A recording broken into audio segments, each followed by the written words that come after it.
서로 한번 축복하시죠. 만나서 행복합니다.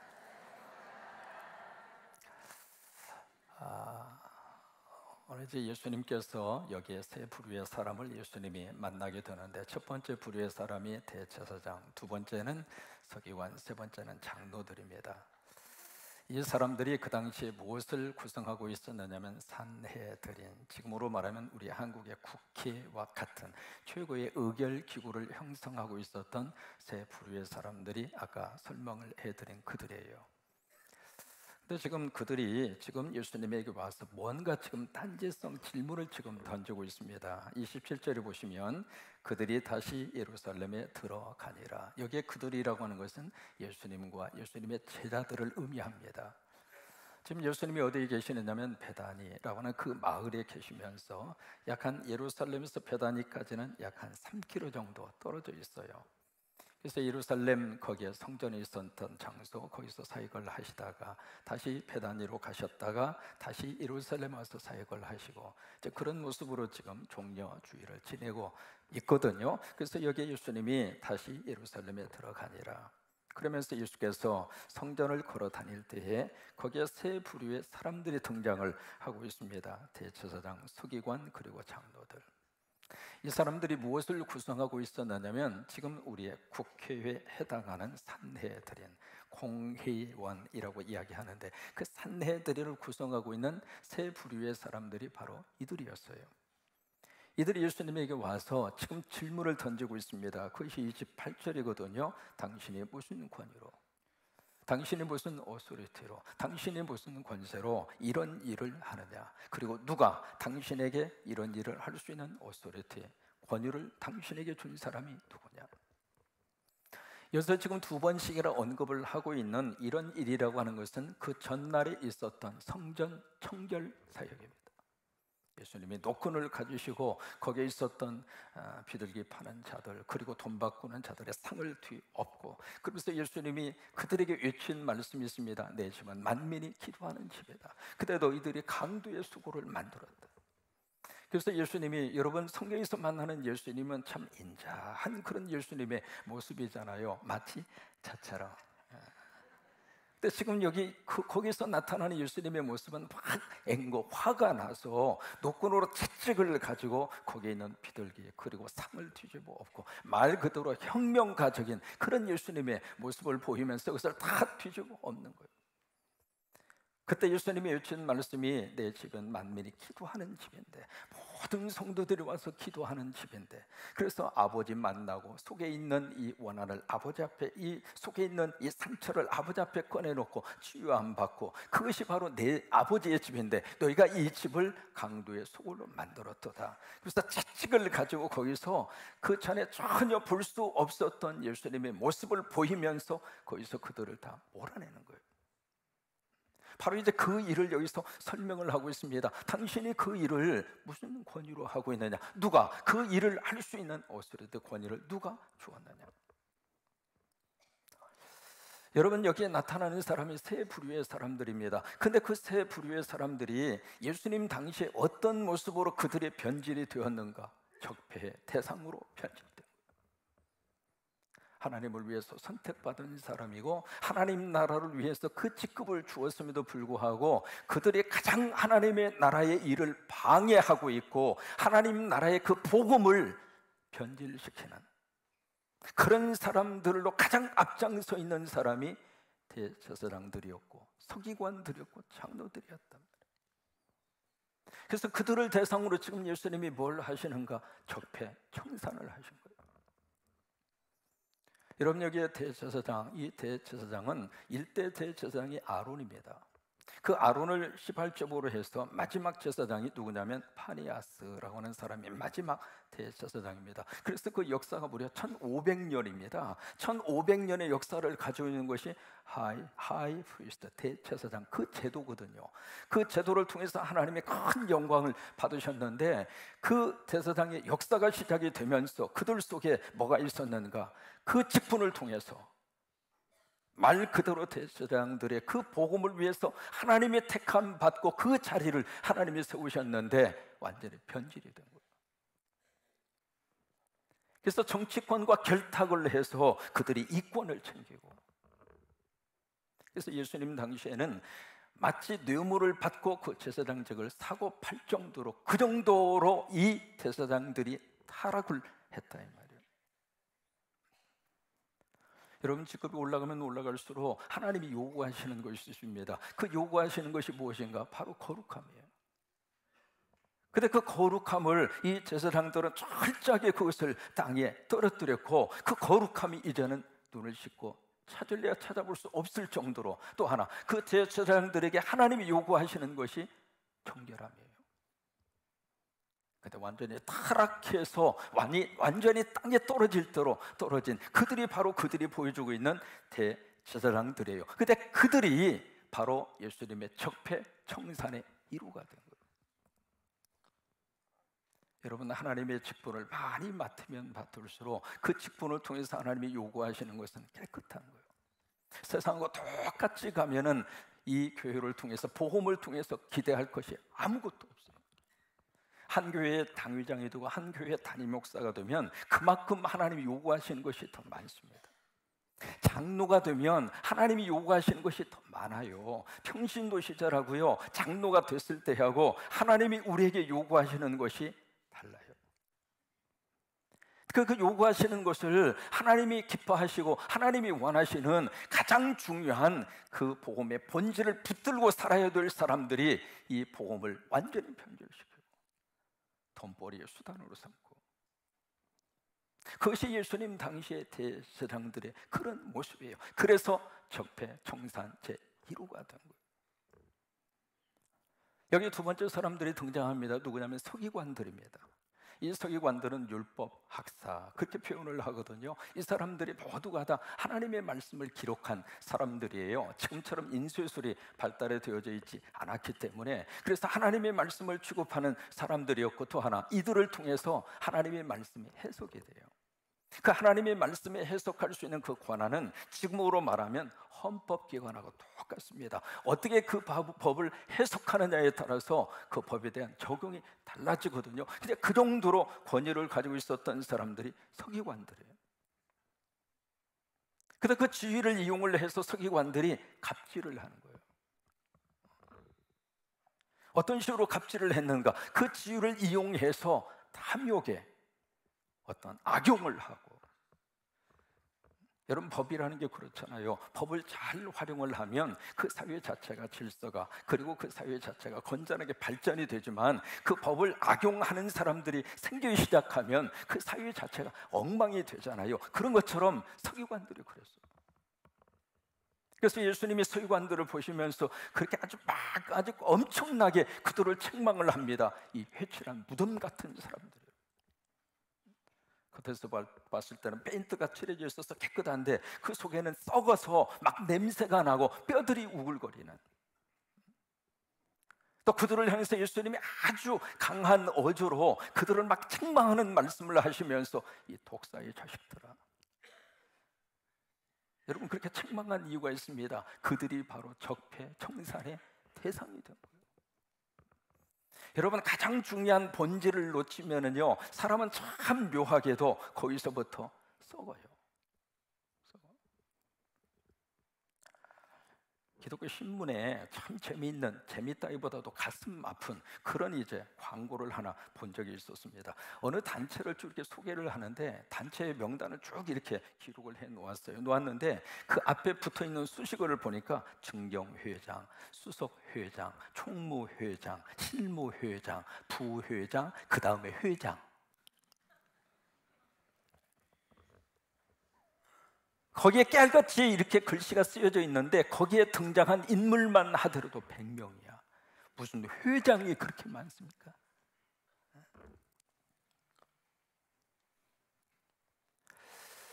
이게요, 하나님 앞에 거룩한 직분을 받아서 정말 하나님이 기뻐하는 사역을 감당하기 위한 직분이라면 필요하지만, 무슨 이름 낼 게 없어서 회장 앞에다 뭐 그렇게 붙어 있는 게 그렇게 많아요. 그러니까 이 서기관들이 바로 예수님의 적폐 청산의 대상이 된 거예요. 세 번째로 적폐청산의 대상으로 등장한 사람이 누구냐면 장로들이에요. 이 장로라고 하는 말이 구약 성경에는 100번 나오고 신약에서는 60번 나옵니다. 원래 이 장로라고 하는 말, 엘더라고 하는 말은 나이 많은 사람, 그리고 그 사회와 그 조직 속에서 존경을 받는 사람, 이제 그런 사람들을 가리켜서 장로라 또는 엘더 또는 원로라 그렇게 호칭을 해요. 그래서 이제 평신도 대표예요. 하나님이 왜 그 장로의 제도를 주어서 왜 장로를 선출을 하고 왜 장로라고 하는 직분을 하나님이 주셨을까? 섬기라고. 그래서 엘더라고 하는 말 그 이전에는 뭐라고 표현을 했느냐면 servant, 종이라고 그랬어요. 좀 그것을 우리가 고상한 말로 종 그렇게 말합니다만은 다른 말로 말하면 슬레이브, 노예라 그 말이에요. 그래서 철저하게 하나님의 노예가 돼서 하나님의 백성들을 잘 섬기라고. 그래서 우리가 종노예 그렇게 이제 이름을 붙이는 거예요. 그런데 그 부류의 사람들이 종 노릇은 안 하고 주인 노릇하고 상전 노릇을 하고 있다 이 말이에요. 그렇게 됐을 때 예수님이 그들을 어떻게 보고 있는가? 적폐, 청산 대상으로 보는 거예요. 여러분 전라북도 교회 기독교 역사 가운데 잊을 수 없는 몇 가지 너무 귀한 기독교 역사가 있는데 그 중에 하나가 금산교회입니다. 이 금산교회는 두 가지 면에 있어서 큰 역사적인 의미를 가지고 있습니다. 첫째는 기역자 교회입니다. 지금은 이제 이런 교회당 자체가 다 이런 평면 형식으로 되어져 있잖아요. 근데 그 옛날만 하더라도 여러분 보시는 것처럼 기역자 교회로서 그 보존 상태가 거의 완벽하게 보존된 교회가 저 금산교회입니다. 이제 강대상을 중심으로 강대상이 이제 가운데 있고 양쪽으로 남자석, 여자석 철저하게 구별을 했어요. 그래서 기역자로 지은 거예요. 꺾어져서. 왜? 남녀 7세 부동석. 서로 얼굴도 볼 수 없도록. 지금은 시대가 좋아서 지금 같이 나란히 앉아 계시잖아요. 지금 부부니까 같이 나란히 앉아 있고 남자 여자가 같이 이렇게 한 자세에 같이 앉아 있습니다만은 벌써 저 당시만 하더라도 남녀 7세 부동석이에요. 함께 앉을 수가 없었어요. 그래서 이제 교회당도 기역자식으로 해서 딱 양쪽으로 이쪽이 여자석, 이쪽이 남자석, 가운데에 목사님이석. 목사님만 양쪽을 다 바라볼 수 있도록 이제 그런 식으로 완전히 구별을 한, 그래서 완벽한 교회 형태로 보존되어져 있는 것이 저 금산교회입니다. 저 교회에 아주 역사적인 인물이 두 분이 나옵니다. 첫째로 거기에 조덕삼 장로님, 두 번째가 이자익 목사님. 원래 저게 조덕삼 저분이 금산을 중심으로 큰 지주였어요. 큰 부자였습니다.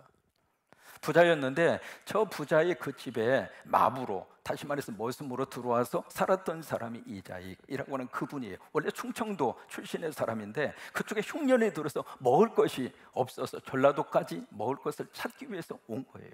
와서 이제 바로 조덕삼, 바로 그분 집에 들어가서 머슴 노릇을 하는데 가장 먼저 그분이 한 일이 마부예요. 말을 앞에서 끌고, 거기에 주인이 타시면 말을 끌고 가서 이렇게 마부 노릇을 그분이 했어요. 했는데 거기에 조덕삼 그분이 바로 선교사님을 통해서 복음을 받아들여요. 예수를 믿고 이분이 어디 가서 예배를 드렸느냐면 전주의 서문교회 가서 예배를 드려요.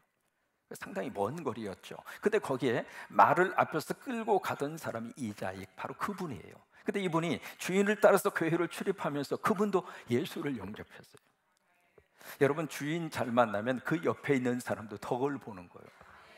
그래서 이분이 예수를 믿고 같이 신앙생활을 하게 되는데 그게 이 금산에서 전주까지 거리가 멀잖아요. 그래서 이 조덕삼 이분이 우리 집에다가 예배당을 건축하다, 여기다가 교회를 세우자. 그래서 자기 땅에다가 거기다가 교회당을 세우고 거기서 시작한 교회가 바로 금산교회예요.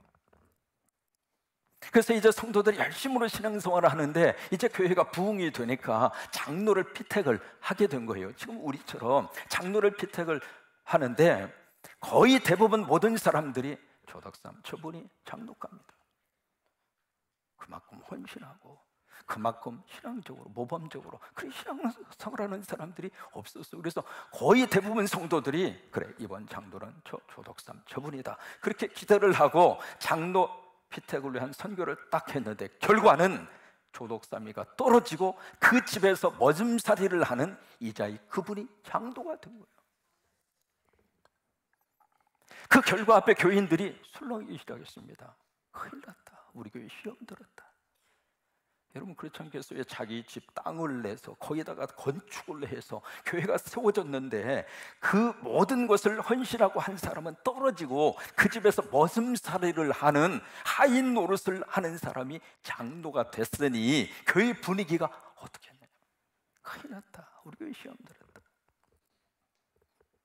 그런데 그 순간 조덕삼 이분이 가운데 딱 나와서 기가 막힌 말을 합니다. 여러분, 오늘 이 모든 장로 피태의 과정은 하나님이 하셨습니다. 여러분, 그것이 믿음의 사람이 할 수 있는 고백입니다. 하나님이 하셨습니다.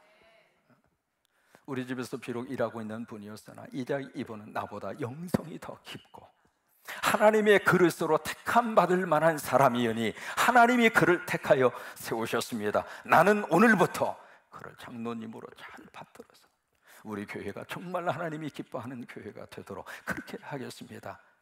큰 그릇이야. 그렇게 해서 이자익 그분이 잘 장로로서 그 교회를 받들 수 있도록 집에 오면은 머슴이지만 교회 가면 아이고 장로님, 그릇이 안 된 사람은 집에서 머슴, 교회에서도 머슴처럼 부려먹으려고 그릇이 안 된 사람입니다.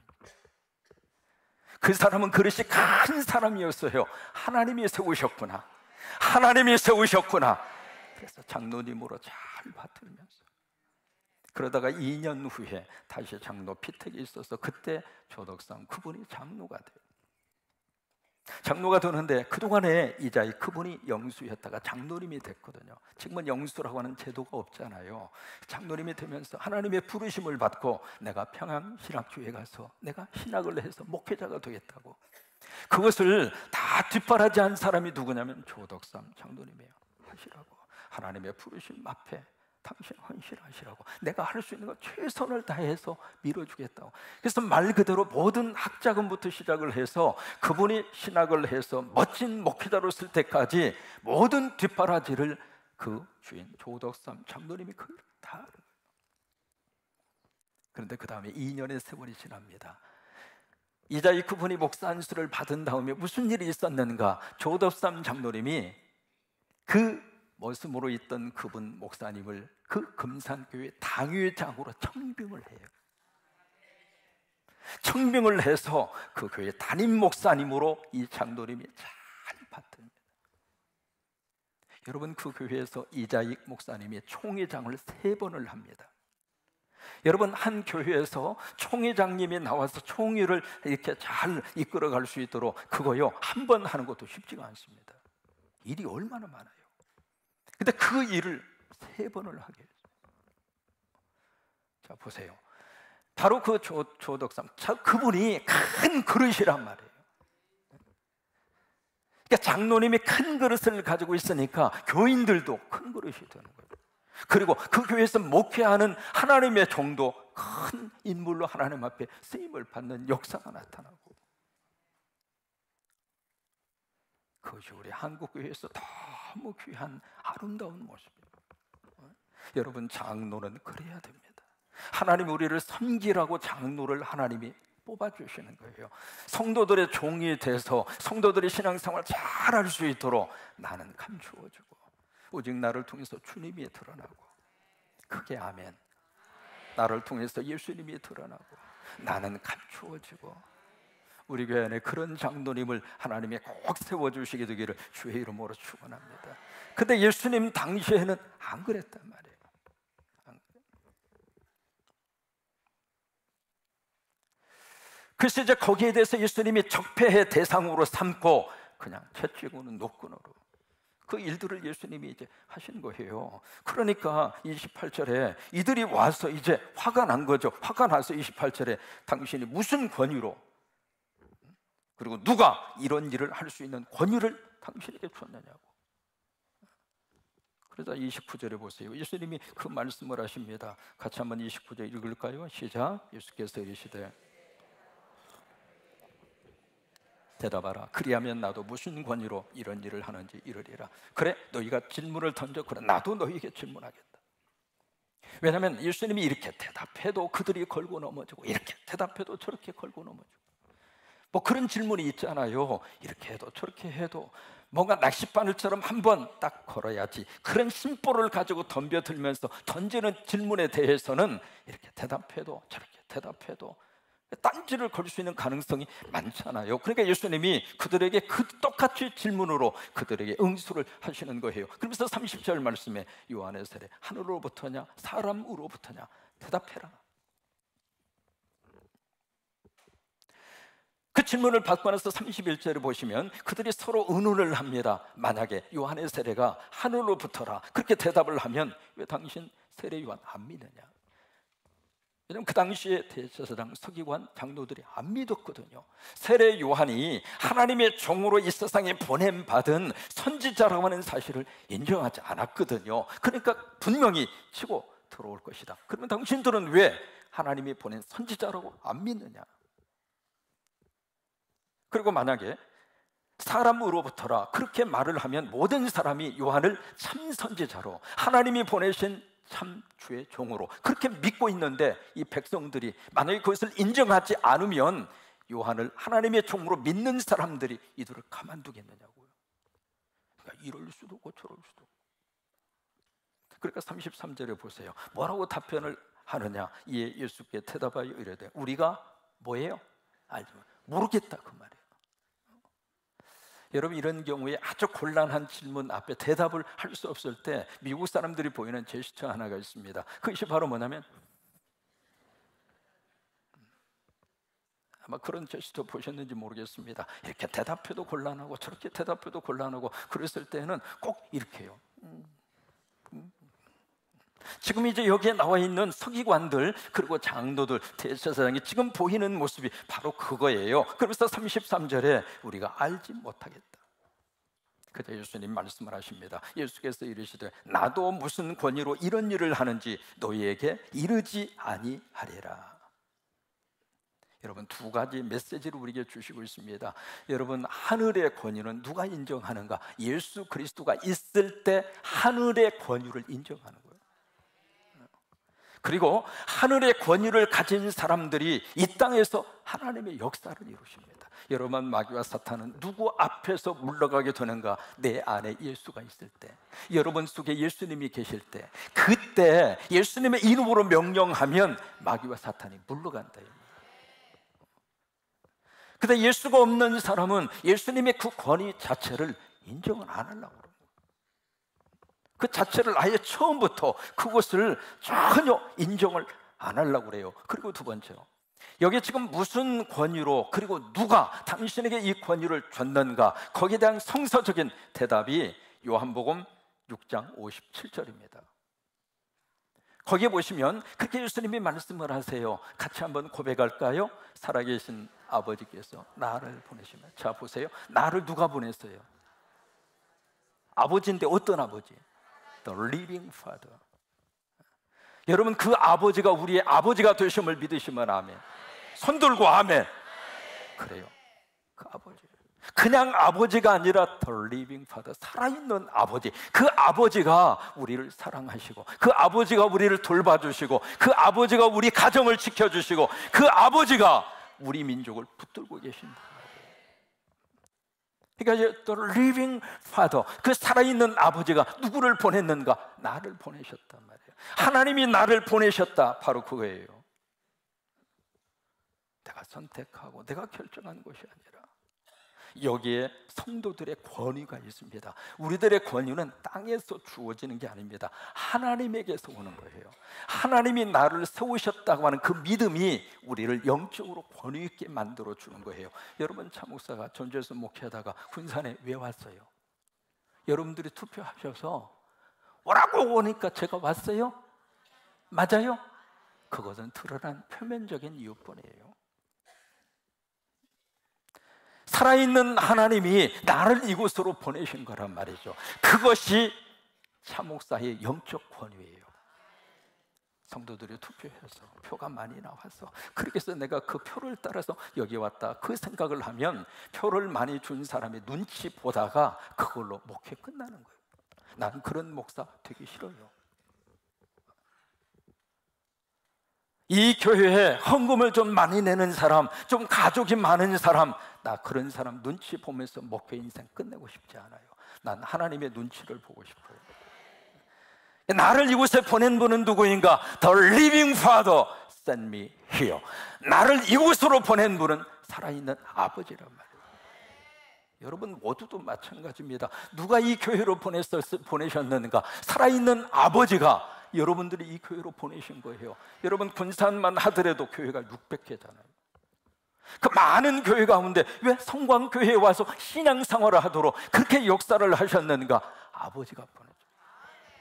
오늘 두 분 등록하셨는데 여러분들이 걸어오신 것이 아니라 아버지가 보내서 자녀들을 통해서 아버지로, 또 사랑하는 직장 동료를 통해서 우리 성광교회로 하나님 누가 보냈는가? 아버지가 보냈단 말이에요. The living Father sent me here.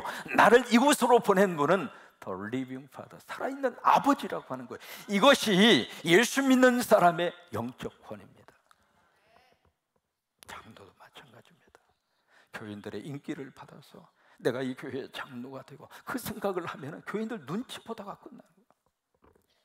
그게 아니고 하나님이 나를 필요로 해서 하나님이 나를 이 세상에 섬기는 종으로 쓰시기 위해서 하나님이 나를 택하시는구나. 그러면 하나님이 하신 그 일에 대해서 모두가 아멘하고 피태교태도 감사하고 뜻이 있어서 나를 다음 교회에 쓰셔도 감사하고 그저 하나님의 역사만 나타나는 그런 하나님의 귀한 믿음의 공동체로 하나님이 우리 교회를 들어 쓰시게 되기를 원합니다. 그러니까 살아계신 아버지가 나를 보내심에 내가 아버지로 인하여 산 것과 같이 그것이 성도들의 존재 근거입니다. 내가 무엇으로 사는가? 아버지 때문에 산다 이 말이에요. 여러분 GM이 없으면 우리가 굶어 죽습니까? 하나님이 아버지가 또 다른 것으로 부어주실 거예요. 이 군산을 다시 하나님이 쓰실 거예요. 하나님이 쓰실 거예요. 우리 생명은 하나님의 손에 있는 거지. GM이 우리 목숨을 가지고 있습니까? 그놈의 GM이 뭔데 버려. 우리 미래에 대한 모든 결정권은 아버지 손에 있는 거예요. 아버지가 먹이시면 우리가 먹고 살 수 있는 것이고 아버지가 우리를 들어 쓰시면 더 멋있는 모습으로 우리가 들어 쓰임을 받을 수가 있는 것이고 여러분 우리 자녀들 누가 들어 쓰시는가? 우리 아버지가 들어 쓰신다. 그러니까 거룩한 자존심 가지고 살자고요. 짧은 인생 살다가 가는데 뭐 그렇게 구질구질하게 그러고 살아요. 살아있는 아버지가 나를 보내심에 내가 아버지로 인하여 산 것과 같이 나를 먹는 그 사람도 그 사람이 누구예요? 우리 성도들이라고요. 나로 말미암아 살리라. 이것이 성도들에게 주신 하나님의 권위입니다. 그 권위. 여러분 그 권위를 가지고 하나님이 이 재단에 리더십을 하나님이 세우시기를 바라고 리더십으로 세우든 세우지 않든 그건 아버지 소관이에요. 아버지가 나를 들어 쓰신다고 했을 때에는 아멘, 부족하지만 아버지 충성하겠습니다. 나 들어 쓰세요. 그것이 택함 받은 자의 모습이에요. 나는 열심히 하고 싶고 나는 뭔가 성도들을 섬기고 교회를 섬기고 싶은 마음이 120%로 충만히 채워져 있어도 아직 안 돼. 조금 기다려. 그럼 아멘 하고 아버지가 나를 들어 쓰실 때까지. 그게 믿음의 사람들이 성도들이 가져야 될 가장 중요한 기본적인 자세예요. 오늘 우리 안에 이런 은혜가 넘치게 되기를 주의 이름으로 축원합니다.